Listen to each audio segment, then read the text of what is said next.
Pemirsa Kompas TV yang dimuliakan Allah, tadi kita sudah berusaha bermuhasabah mengapa tidak semua orang dimampukan oleh Allah secara teologis untuk mengucapkan la ilaha illallah di akhir hayatnya.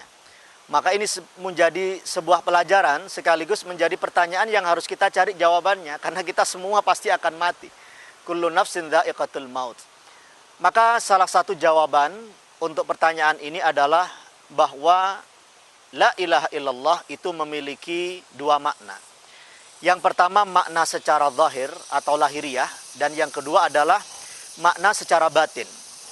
Makna secara zahir, kita kembalikan ilah itu apa. Secara zahir, ilah ini adalah Tuhan. Berarti, la ilaha illallah, tidak ada Tuhan selain Allah.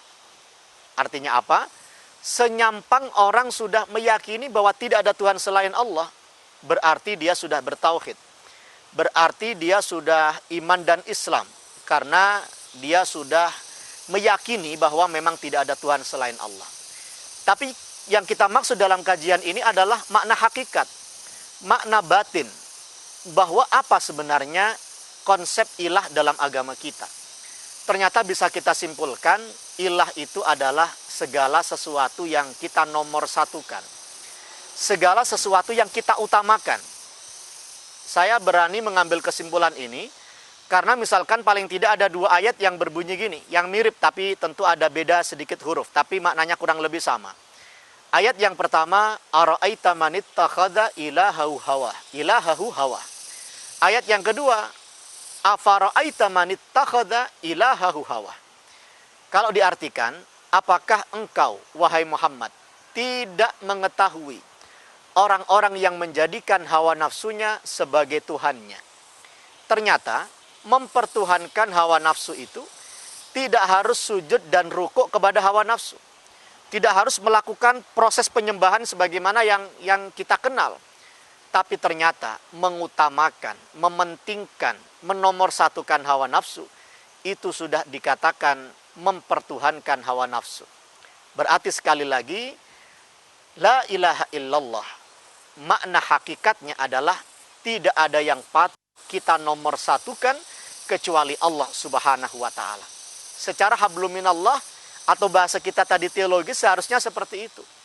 Maka marilah kita ini menjadikan ini sebagai bahan introspeksi yang kedua bagi kita semuanya.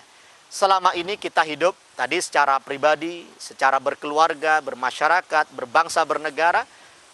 Nyatanya siapa selama ini yang kita nomorsatukan? Secara pribadi, misalkan lisan kita gunakan untuk berzikir, membaca Al-Quran, mengucapkan kalimat yang baik, tidak pernah menghina orang lain. Berarti kita mengutamakan Allah Subhanahu wa Ta'ala. Tapi ketika lisan kita dalam kehidupan pribadi kita gunakan untuk menggunjing orang lain, menggibah, atau apa kata orang Jawa, rasan-rasan, bahasa lainnya gosip, ya, makin digosok makin sip. Itu artinya apa? Berarti saya menggunakan lisan saya dalam ranah praktek mengutamakan kepentingan selain Allah Subhanahu wa Ta'ala, karena saya abai dengan aturan itu. Dalam kehidupan bermasyarakat juga seperti itu. Ada seorang pedagang misalnya, ketika dia takut untuk melakukan penipuan dalam bisnisnya, karena dia sangat taat terhadap aturan muamalah, aturan yang ada dalam fikih Islam, bagaimana sesuatu yang dilarang dalam agama kita, berarti dia mengutamakan Allah dalam kehidupannya. Tapi kalau dia berani melakukan penipuan dalam bisnisnya, berarti dia menomor sekiankan Allah Subhanahu wa Ta'ala. Demikian juga dalam kehidupan bernegara. Seorang pejabat, kalau dia takut melakukan korupsi ketika menjalankan jabatan dan amanahnya, berarti dia mengutamakan Allah dalam kehidupan dan aktivitasnya. Tapi kalau dia ternyata lebih mengutamakan 2M, ketika dia disogok, ya, mangewu mangatus, dia disogok dengan uang, kok dia lebih menerima itu dan abai terhadap peringatan Allah Subhanahu wa Ta'ala yang melarang orang melakukan korupsi dan suap, berarti dia telah menomorsekiankan Allah. Inilah yang menjadi bahan muhasabah kita. La ilaha illallah, tidak ada yang patut kita nomorsatukan kecuali Allah Subhanahu wa Ta'ala. Dan itulah ruang lingkup ajaran agama Islam yang pertama, aspek teologis. Lalu yang kedua adalah aspek sosiologis. hubungan kita dengan sesama manusia, yang juga kita kenal dan sering kita dengar dengan istilah hablum minan nas. Bagaimana hubungan kita dengan sesama manusia, dengan sesama makhluk, terutama dengan sesama manusia. Dan ternyata antara yang pertama dan kedua ini jangan dipisahkan. Orang tidak boleh hanya baik secara ibadah mahdhah, secara hablum minallah dia baik, tapi dengan tetangga tidak ada tetangga yang selamat dari lisannya. Padahal Nabi mengatakan al-muslimu man salimal muslimuna min lisani. Orang Islam itu adalah orang yang lain itu selamat dari lisannya. Ternyata ada orang figur yang ternyata mudah menghina orang lain, mudah memfitnah, mudah menghibah, mungkin juga melalui media sosialnya dia mudah menyebarkan berita hoax, mudah menggunjing atau membicarakan kejelekan orang lain. Berarti dia harus bermuhasabah, berintrospeksi, karena dia tidak menjalani aspek sosiologis. Bisa saja dia orang yang dikenal puasa Senin Kemisnya baik, dia ahli sholat, ahli jamaah, tapi ternyata dengan tetangganya tidak baik. Ketika ada orang meninggal dunia, dia tidak datang. Ada orang sakit, dia tidak menjenguk. Tentu sekarang dengan protokol kesehatan. Maka sisi-sisi kemanusiaan itu juga sangat diperhatikan dalam agama kita. Bagaimana kita memperhatikan sekian dalil baik dari Al-Quran maupun hadis Nabi Muhammad SAW yang selalu menghubungkan antara hablum minallah dengan hablum minan nas.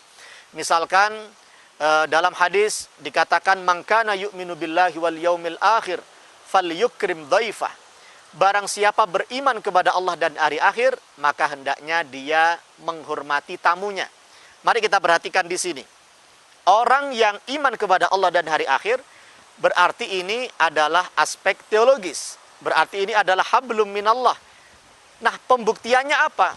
Ternyata pembuktiannya ada pada aspek sosiologis. Ciri orang yang beriman kepada Allah dan hari akhir adalah orang yang menghormati tamunya. Falyukrim jarah, orang yang menghormati tetangganya. Ini luar biasa agama kita ini. Berarti tidak dikatakan orang beriman kepada Allah dan hari akhir bila dia tidak memuliakan tamunya dan tidak menjaga kehormatan serta tidak menghormati tetangganya. Inilah aspek yang kedua yang nanti insya Allah akan makin kita peruncing dalam bagian berikutnya. Jangan kemana-mana karena kita juga masih akan membahas aspek yang terakhir, yakni aspek kosmologis.